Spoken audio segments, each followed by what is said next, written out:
చరిత్ర అధ్యాయం 1. ఓం శ్రీ గణేశాయ నమః. ఓం శ్రీ సరస్వత్యై నమః. ఓం శ్రీ గురుభ్యో నమః. ఓం శ్రీ కులదేవతాయై నమః. ఓం శ్రీ శ్రీపాద శ్రీ వల్లభాయై నమః. ఓం శ్రీ నృసింహ సరస్వతీ నమః. ఓం శ్రీ దత్తాత్రేయ గురుభ్యో నమః. మసక చీకటిలో తాడును చూచి పామని భ్రమించి భయపడతాము. కానీ తర్వాత దీపం సహాయంతో అది త్రాడని తెలియగానే ఆ భ్రాంతి భయం తొలగిపోతాయి. అలానే వాస్తవానికి బ్రహ్మమనబడు పరమాత్మ ఒక్కడే ఉన్నాడు. అజ్ఞానం వలన మనకు ఆయన స్థానే జగత్తు గోచరించి భయము, ఆశ, దుఃఖము కలుగుతాయి. ఆత్మజ్ఞానమనే వెలుగు సహాయంతో పరమాత్మను తెలుసుకున్న క్షణంలోనే దుఃఖరహితము, ఆనందమయము ఆయన బ్రహ్మమే సత్యమని అనుభవం అవుతుంది. అప్పుడు భయానికి, దుఃఖానికి కారణమైన జగత్తున్నదనే భ్రాంతి తొలగిపోతుంది. అంటే ఈ జగత్తు మిథ్యయని తేలిపోతుంది. సర్వత్రా నిండియున్న బ్రహ్మమే గురువు యొక్క నిజతత్వము. సచ్చిదానంద స్వరూపుడైన శ్రీ గురుదేవునికి హృదయపూర్వక నమస్కారము. ఆ పరబ్రహ్మమే సత్యమైనది. అజ్ఞానం వలన దుఃఖంలో మ్రగ్గుతున్న జీవులపై కరుణతో వాటికి ఆ దయానిధి తన నిజతత్వాన్ని బోధించడానికి అత్రి మహర్షి పుత్రుడై జన్మించి శ్రీ దత్తాత్రేయుడని పేరు పొందాడు. భక్తితో తనను ఆశ్రయించిన కార్త, వీర్యార్జునుడు, యదువు మొదలైన వారిని ఈ సంసారమనే దుఃఖసాగరం నుండి ఉద్ధరించాడు. ఆయననే మరలా శ్రీపాద వల్లభుడుగాను, తరువాత శ్రీ నృసింహ సరస్వతి అనే పేరుతోనూ అవతరించి తన శిష్యులైన సిద్ధార్థులను ఉద్ధరించాడు. పరమ గురువైన ఆ దత్తమూర్తి నేటికి కృష్ణ, భీమ సంగమ తీరంలోని గంధర్వపుర నివాసి అయి స్మరించిన వారికి ప్రసన్నుడవుతున్నాడు. ఆ పరబ్రహ్మమూర్తి జనన మరణాలకు అతీతుడు, అక్రియుడు, కోరికలు లేనివాడు, అద్వితీయుడు అయినప్పటికీ ఒకప్పుడు తానే అనేకమవ్వాలని సంకల్పించాడు. ఆ సంకల్పమే మాయాశక్తి. ఆయన త్రిగుణాత్మకమైన తన మాయ చేత ఈ జగత్తును సృష్టించి దాని రూపంలో ప్రకటమయ్యాడు. వెనుకటి ప్రళయానికి ముందున్న జీవులు ప్రళయంలో పరమాత్మయందు సూక్ష్మ రూపంలో దాగి ఉంటారు. వారు సాధన ద్వారా తరించగలందులకు పరమాత్మ అలా మరలా సృష్టి చేస్తాడు. ఆ శుద్ధ చైతన్యమే శ్రీ దత్తాత్రేయుడు.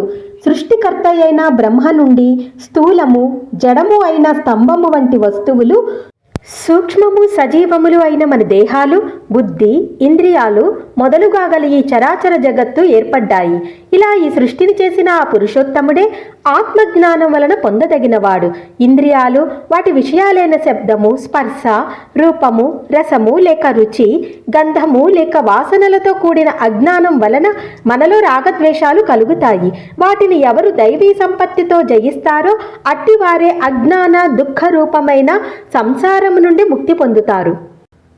హృదయ శుద్ధి, సుస్థిరమైన తత్వజ్ఞానము, యోగాభ్యాసము, దానము, ఇంద్రియ నిగ్రహము, యజ్ఞము, స్వాధ్యాయము, తపస్సు, ఆర్జవము, ధర్మనిష్ట, అహింస, సత్యము, క్రోధము లేకుండడం, త్యాగము, శాంతి, ఇతరుల దోషాలను ప్రకటించకుండడం, ప్రాణుల యందు కనికరము, ఇంద్రియ విషయాల పట్ల వికారం చెందకుండడం, మృదు స్వభావము, లజ్జ, అనుచిత కార్యములను చేయకుండడం, చాపల్యం లేకుండడము, సహనము, ఓర్మి, చెక్కు చెదరని యుక్తాయుక్త బుద్ధి, బాహ్యమైన శుద్ధి, వంచన లేకుండడం, నిగర్వము, ఈ శుభలక్షణాలను దైవీ సంపద అంటారని భగవద్గీత చెప్తున్నది.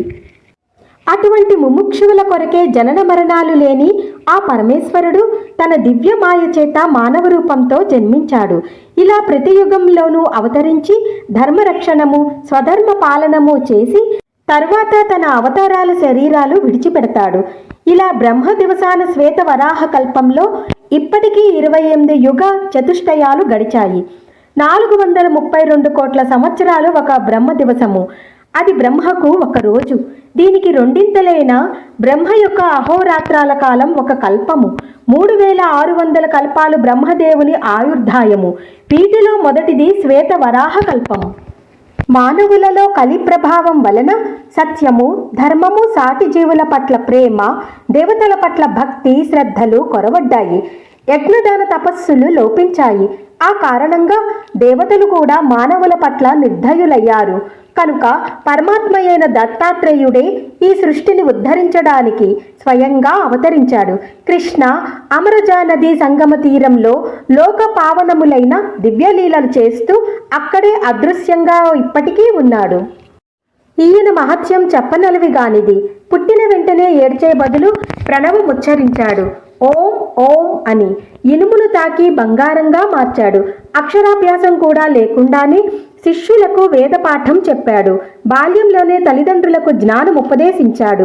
చిన్న వయసులోనే సర్వతీర్థక్షేత్రాలు పాదచారి అయి దర్శించి పావనం చేశాడు. అష్టాంగ యోగం అభ్యసించాడు. నానాటికి పతనమవుతున్న సన్యాస మార్గాన్ని పునరుద్ధరించాడు. ఆపథ్య భోజనంతో ఒక భక్తుని ఉదర రోగం పోగొట్టాడు. ఒక నిరుపేద బ్రాహ్మణుని దారిద్ర్యాన్ని పోగొట్టాడు. క్షణకాలంలో ఒక భక్తునికి త్రిస్థలి, ప్రయాగ, కాశీ, గయా యాత్ర చేయించాడు. చచ్చిన వాణ్ణి బతికించాడు. గొడ్డుబర్రెను పాడిగేదెగా చేశాడు. త్రివిక్రముడనే శిష్యునికి విశ్వరూపం చూపాడు. విద్వాంసుల విద్యా గర్వం అణచాడు. తన ఆశీర్వచనం చేతనే అంత్యజుని నోట వేదం పలికించాడు. ఒక విధవరాలికి తిరిగి సౌభాగ్యం ఇచ్చాడు. కర్మభ్రష్టులైన ప్రజలకు పవిత్రమైన కర్మ మార్గం బోధించాడు. ఎండిపోయిన మేడికట్టెను చెట్టుగా మార్చాడు. గొడ్రాలికి పుత్ర సంతానం కలిగేలాగా చేశాడు. తన అమృత దృష్టి చేత ఒకనికి కుష్టి రోగం తగ్గించాడు. ఒక దీపావళి నాడు ఒకే సమయంలో 8 చోట్లకు వెళ్ళాడు. అకాలంలో కోసిన పంట చేనును మాట మాత్రం చేత తిరిగి సస్య సమృద్ధిగా మార్చాడు. ఇలాంటి మహాకార్యాలు ఇదివరకు చేశాడు, ఇప్పటికీ చేస్తున్నాడు, ఎప్పటికీ చేస్తాడు. ఆకాశంలోని నక్షత్రాలను, భూమిపైనున్న ఇసుక రేణువులను, సముద్రంలోని నీటి బిందువులను లెక్క పెట్టవచ్చునేమో గాని ఆ భగవంతుని కళ్యాణ గుణాలను, శక్తులను లెక్కించడం సాధ్యం కాదు. భగవంతుడు నిజానికి రూపం లేనివాడైనా కూడా తన మహిమ మరియు తన కళ్యాణ గుణాల రూపంలో అవతరించి భక్తుని చెవి అనే ద్వారం గుండా అతని హృదయంలో ప్రవేశించి అతని దుష్ట సంస్కారం అనే పాపాన్ని దహించి వేస్తాడు. ఈ విధంగా క్రమంగా తన అంతఃకరణను శుద్ధం చేసుకున్న భక్తుడు జీవించి ఉండగానే ముక్తుడవుతాడు. సుఖదుఖాలనే ద్వంద్వాల చేత స్పర్శించబడక వాటి పట్ల నిర్లిప్తుడవుతాడు. ప్రారబ్ధ కర్మ రూపమైన అతడి దేహం నశించినా నశించకపోయినా అజ్ఞానం వలన ఉత్పన్నమైన సుఖదుఖ రూపమైన ద్వంద్వాలింకా మిగిలియున్న ప్రారబ్ధం అయిపోగానే పరబ్రహ్మాన్ని పొందుతాడు. సత్సంగం లేని వారికి, ఇంద్రియ సుఖలోలురైన అసురీ సంపదల గలవారికి, తమోగుణ ప్రధానులైన మోహాంధులకు ఈ సత్యం తెలియదు. స్వధర్మమాచరిస్తూ సాధు గురు దేవతల యందు భక్తి కలవాడై సత్సంగం వలన వివేకి అయి నేనే కర్తను భోక్తను అనే అభిమానం విడిచిపెట్టి ఉత్తమ సన్యాసి అయి ఈ మార్గంలోనే అతడు భుక్తి ముక్తి పొందుతాడు. శ్రీగురుని అనుగ్రహానికి పాత్రుడే సాకరే అను పేర ప్రసిద్ధికెక్కిన సాయం దేవుడను సద్బ్రాహ్మణుడు మా పూర్వీకుడు. ఆయనది ఆపస్తంభ శాఖ, కౌండిన్యస గోత్రము. వారి కుమారుడు దేవరాజు, అతని కుమారుడు గంగాధరుడే మా తండ్రి గారు. ఆయన శ్రీ గురునికి భక్తుడు. మా తల్లి యొక్క తండ్రి గారిది అశ్వలాయన శాఖ, కాశ్యపస గోత్రం. ఆయన జన్హు, భగీరథ మహర్షుల వంటి వారు. మా తల్లి చంపాదేవి పార్వతీదేవిని పోలిన పతివ్రత. ఈ రచనకు ముందు నా తల్లిదండ్రుల పాదాలకు నమస్కరించి సద్గురువును స్మరించడం వలన నా బుద్ధి ప్రకాశవంతమవుతున్నది. ఆ గంగాధరుని కుమారుడనైన నా పేరు సరస్వతి. వేదాధ్యయన పరులు, సన్యాసులు, యతులు, యోగీశ్వరులు, తపస్సులు, సద్గురు భక్తులు అయిన ఓ సుజనులారా, మీకు నా నమస్కారములు. నేను మీ పాదధూళి వంటి వాడను. రచనా సామర్థ్యం లేని నేను కేవలం వంశపారంపర్యంగా శ్రీ దత్తానుగ్రహం ఉండటం వల్లను, శ్రీగురుని ప్రేరణ వల్లను మాత్రమే ఈ రచనకు పూనుకున్నాను. అమృత కుంభం వంటి శ్రీగురు చరిత్ర నీకు ప్రసాదించబడినది. నీవీ కథ వ్రాయి, దాని వలన నీకు నీ వంశస్థులకు కూడా సర్వము సిద్ధిస్తాయి అని శ్రీగురుడు నన్ను ఆజ్ఞాపించారు. భక్తులు స్మరించినంతనే ప్రసన్నులయ్యే శ్రీ నృసింహ సరస్వతి స్వామి ఆదేశం కామధేనువు వలె ఈ కార్యాన్ని నెరవేర్చగలదు. త్రిమూర్తి అయిన శ్రీ దత్తావతారమైన శ్రీగురుని చరిత్ర అపారము. దానిని సంపూర్ణంగా చెప్పడం ఎవరితరమూ కాదు. ఆయన ప్రేరణతో వ్రాసిన ఈ గురుకథను పారాయణ శ్రవణము చేసేవారి వంశం పవిత్రమై రోగాలు పీడలు లేకుండా కలకాలం సిరి సంపదలతో శోభిస్తుంటుంది. దీని సప్తాహ పారాయణ వలన వెంటనే కోరినవన్నీ ఫలిస్తాయి. ఇది నా స్వానుభవము. నేను అల్పుడనైనప్పటికీ శ్రీగురుని అనుగ్రహం వలన నా నోటి నుండి వెలువడే ఈ దత్తాత్రేయ కథ అల్పమైన తేనెటీగ నోటి నుండి లభించే తేనెలాగా, విలువలేని ముత్యపు చిప్ప నుండి లభించిన విలువైన ముత్యంలాగా, కాకిరెట్ట నుండి మొలచిన అశ్వత్థ రావి వృక్షంలాగా అభిష్టాలు జ్ఞానము కూడా ప్రసాదించగలదు. ముముక్షువులు పూర్ణసిద్ధుడైన గురువును ఆశ్రయించి తీరాలని ప్రపంచంలోని సర్వమత గ్రంథాలు మహనీయులు చెబుతున్నారు. కానీ పూర్ణుడైన గురువు ఎలా దొరుకుతారు? ఆయనను గుర్తించడం ఎలా? అంతటి గురువు తారసిల్లినా మనసులోని దోషాల వలన వారిని గుర్తించలేము. ఇనుప ముక్కకున్న తుప్పును తొలగించేదాకా అయస్కాంతం వైపు ఆకర్షింపబడదు కదా. స్వల్పంగా పాపం చేసిన వారికి జప ధ్యానాలు ప్రాయశ్చిత్తాలు ఉపయోగపడతాయి. కానీ అధికంగా పాపాలు చేసే సామాన్యులకు సద్గురువు సేవ ఒక్కటే ప్రాయశ్చిత్తమని శాస్త్రం. మొదట ముముక్షువు గురుచరిత్ర వంటి గ్రంథాలు పారాయణం లేక శ్రవణం చేస్తే హృదయం పరిశుద్ధమై ముముక్షుత్వము. గురుభక్తి అంటే సద్గురు సమాగమం కోసం ఆకాంక్ష తీవ్రతరమవుతాయి. అప్పుడే దైవకృప చేత సద్గురు సమాగం జరుగుతుంది. ఈ గ్రంథ మహిమ వలన స్వప్నంలో తానాశ్రయించవలసిన సద్గురువెవరో తనకు తెలుపబడుతుంది. అంతవరకు శ్రీ గురు చరిత్ర పారాయణ ఈ అధ్యాయంలో నామధారకుడు చేసినట్లు నిరంతర ప్రార్థనలు చేస్తూ ముముక్షువు వేచి ఉండాలి. అప్పుడు మాత్రమే ఎట్టి సంశయానికి తావు లేకుండా పరిపూర్ణుడైన సద్గురువుతో సమాగమం ప్రాప్తిస్తుందని ప్రథమ కర్తవ్యం బోధిస్తుంది అధ్యాయము.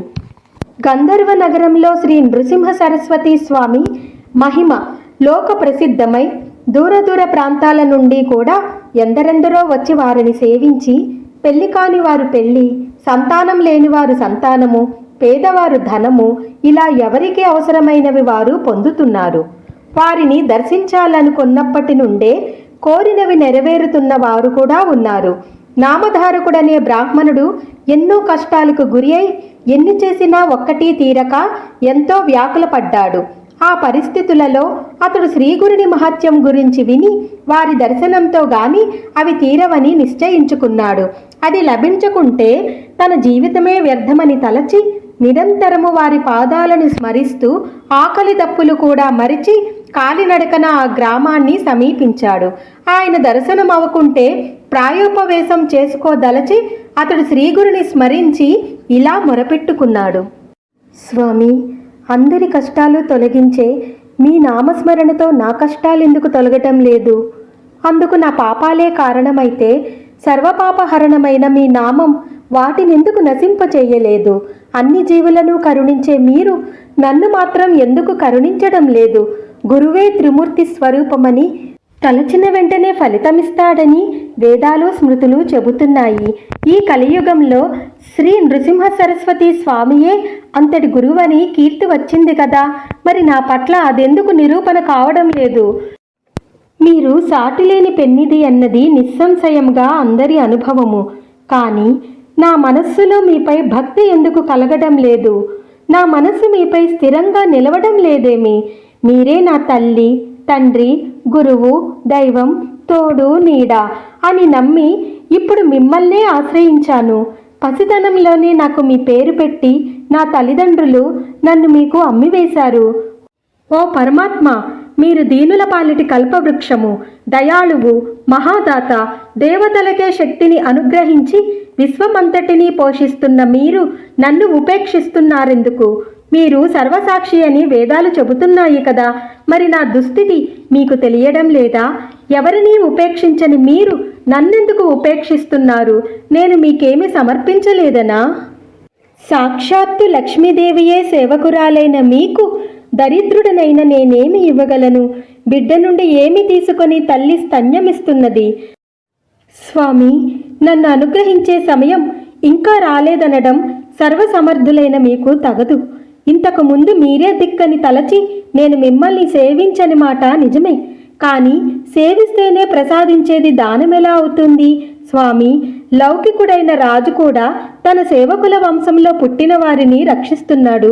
మా పూర్వీకులందరూ మిమ్మల్ని నిష్కామంగా సేవించినందుకైనా మీరు నన్ను రక్షించాలి, లేకుంటే సత్పురుషులకు ఫిర్యాదు చేసుకోనైనా నా రుణం రాబట్టుకుంటాను. మీరు నాపై కాఠిన్యం వహించినట్లు తోస్తున్నది. అది మీ సాటివారి పట్ల తగునేమో గాని అల్పుడనైన నా యందు తగదు స్వామి. ఇందుకు కారణం నేను చేసిన తప్పులేమో. అజ్ఞానినైన నాకు దోషాలు చేయడం సహజమే. నా వంటి పాపి లేడు, కానీ మీ వంటి పాపహారకుడు లేడు. కనుక నన్ను ఉద్ధరించు. ఒకవేళ నేను మీ గురించి ఆడిన నిష్ఠూరాలే మీ కాఠిన్యానికి కారణమా? దయాసముద్రులైన మీరు అలిగిన బిడ్డను తల్లి బుజ్జగించినట్లు నన్ను బుజ్జగించాలి గాని నాపై అలిగి అనుగ్రహించకుంటే నాకు దిక్కెవరు? లేకుంటే నేను చేసిన తప్పేమిటో అదైనా నాతో చెప్పవచ్చు కదా. ఏమైనా మీరు నా దోషాలను క్షమించి నన్ను దయచూడాలి. మీరే నాకు దిక్కు. మిమ్మల్నే నేను శరణు పొందుతున్నాను. చైతన్యమూర్తివి, దయానిధివి అయినా నీ కారుణ్యం ఏమైంది ప్రభు? మృత్యుముఖంలో ఉన్న నన్నెందుకు ఉద్ధరించకుండా ఉన్నావు? ఇలా దారి పొడుగునా నామధారకుడు అనేక విధాలుగా శ్రీగురుని ఆర్తితో ప్రార్థిస్తూ వెళ్ళి చివరకు ఖిన్నుడై శోష వచ్చి గంధర్వపురం దగ్గర ఒక చెట్టు కింద పడుకున్నాడు. అతనికి నిద్ర తూగినప్పుడు కలలో కూడా అతడు శ్రీగురుణ్ణే స్మరిస్తున్నాడు. ఆవు తన నెడపాసి ఆర్తనాదం చేస్తున్న దూడ దగ్గరకు వాత్సల్యంతో పరుగున వచ్చినట్లు భక్తుల పాలిటి కామధేనువైన ఆ పరమేశ్వరుడు అవధూత వేషంలో నామధారకునికి స్వప్నంలో దర్శనమిచ్చాడు. ఆయన జడలు విభూతి పులి చర్మము ధరించియున్నాడు. నామధారకుడు కలలోనే స్వామికి సాష్టాంగ నమస్కారం చేసి తన పొడవైన జుట్టుతో వారి పాదాలు తుడిచి వాటితో అభిషేకించి గంధం అలంకరించి పూజించాడు. ఆ దర్శనంతో అతని హృదయం శాంతించింది. అతని మనస్సులో ఆ రూపం స్థిరంగా నిలిచింది. అప్పుడు ఆ యోగీశ్వరుడు అతనిని లేవనెత్తి ముఖాన విభూతి పెట్టి తలపై చెయ్యి ఉంచి ఆశీర్వదించారు. ఆ వెంటనే అతనికి మెలకువ వచ్చింది. అయినా తన తలపై ఆ అవధూత చేయి పెట్టిన అనుభవం అలానే ఉన్నది. అతడు ఆశ్చర్యపోయి చుట్టూ చూచాడు. అక్కడ మరెవ్వరూ లేరు. అప్పుడు అతడు లేచి తనకు స్వప్న దర్శనమిచ్చిన ఆ గురుమూర్తిని స్మరిస్తూ ముందుకు సాగిపోయాడు. శ్రీ దత్తాయ గురవే నమః. శ్రీ శ్రీ పాద శ్రీ వల్లభాయ నమః. శ్రీ నృసింహ సరస్వత్యై నమః. 1వ అధ్యాయం సమాప్తం. దత్తాత్రేయ త్రిమూర్తి రూప త్రిభువన లోక రక్షక